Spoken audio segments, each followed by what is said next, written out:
Hi hello welcome back to my channel. ఈరోజు మనం chicken curry ఎలా చేయాలో చూద్దాం. ముందుగా 2 పచ్చిమిర్చి తీసుకొని కట్ చేసుకోవాలి. మీడియం సైజులో ఉన్న ఆనియన్ తీసుకొని సన్నగా కట్ చేసుకోవాలి. ఒక టమాటో తీసుకొని సన్నని ముక్కలుగా కట్ చేసుకోవాలి. చికెన్ కర్రీ బాగా రుచిగా రావాలంటే కొన్ని ఎండు కొబ్బరి ముక్కలు తీసుకొని ఆయిల్లో దోరగా ఫ్రై చేసుకోవాలి.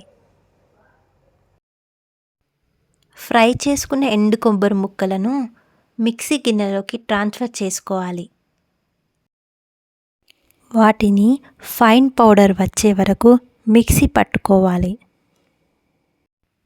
స్టవ్ పైన ఒక బాండీ పెట్టుకొని అందులో 4 స్పూన్ల ఆయిల్ వేసుకోవాలి. ఆయిల్ హీట్ అయ్యాక అందులో ఒక బిర్యానీ ఆకు, కొద్దిగా బండ పువ్వు, అర స్పూన్ షాజీరా వేసుకోవాలి.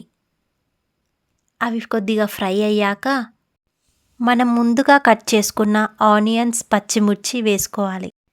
గోల్డెన్ బ్రౌన్ కలర్ వచ్చే వరకు ఫ్రై చేసుకోవాలి.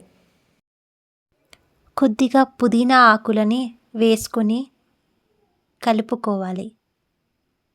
అవి ఫ్రై అయ్యాక 2 స్పూన్ల అల్లం వెల్లుల్లి పేస్ట్ వేసుకోవాలి.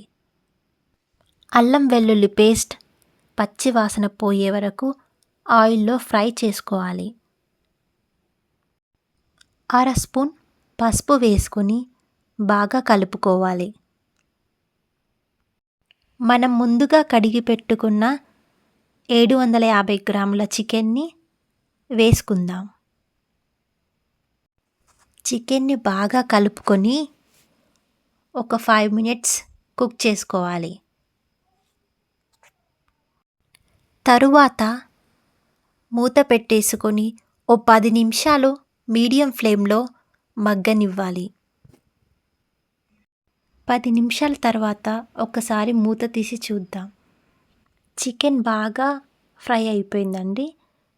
ఒకసారి కలుపుకొని ఇందులో కొద్దిగా 2 స్పూన్ల కారం వేసుకోవాలి. 1 స్పూన్ ఉప్పు వేసుకొని బాగా కలుపుకోవాలి. ఉప్పు, కారం చికెన్ ముక్కలకు బాగా పట్టేలాగా కొద్దిసేపు ఫ్రై చేసుకోవాలి. మనం ముందుగా కట్ చేసుకున్న టమాటా ముక్కలను వేసుకోవాలి. ఒకసారి కలుపుకొని 5 నిమిషాలు మగ్గనివ్వాలి. మనం ముందుగా ప్రిపేర్ చేసుకున్న పొడి 2 స్పూన్ల ఎండు కొబ్బరి పొడిని యాడ్ చేసుకోవాలి. ఒకసారి బాగా కలుపుకొని మనం వేసుకున్న మసాలాలు చికెన్ ముక్కకు పట్టేలాగా మూత పెట్టేసుకొని 5 నిమిషాలు మగ్గనివ్వాలి. 5 నిమిషాల తర్వాత ఒకసారి మూత తీసి చూద్దాం. మసాలా అనేది ముక్కకు చాలా బాగా పట్టింది. ఇందులో కొద్దిగా ఒక గ్లాస్ వాటర్ యాడ్ చేసుకోవాలి. మనకు ఏ కన్సిస్టెన్సీలో కావాలో, ఎన్ని వాటర్ యాడ్ చేసుకోవాలో చూసుకొని వాటర్ యాడ్ చేసుకోవాలి. చికెన్ కర్రీ బాయిల్ అవుతున్నప్పుడు అర స్పూన్ కసూరి మేతి యాడ్ చేసుకోవాలి.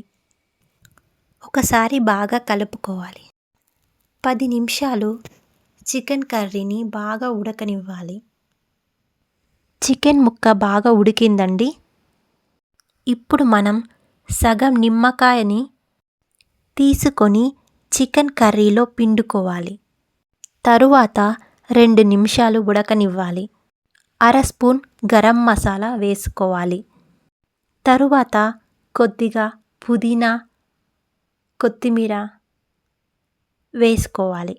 రెడీ అయిపోయిందండి స్పైసీ చికెన్ కర్రీ.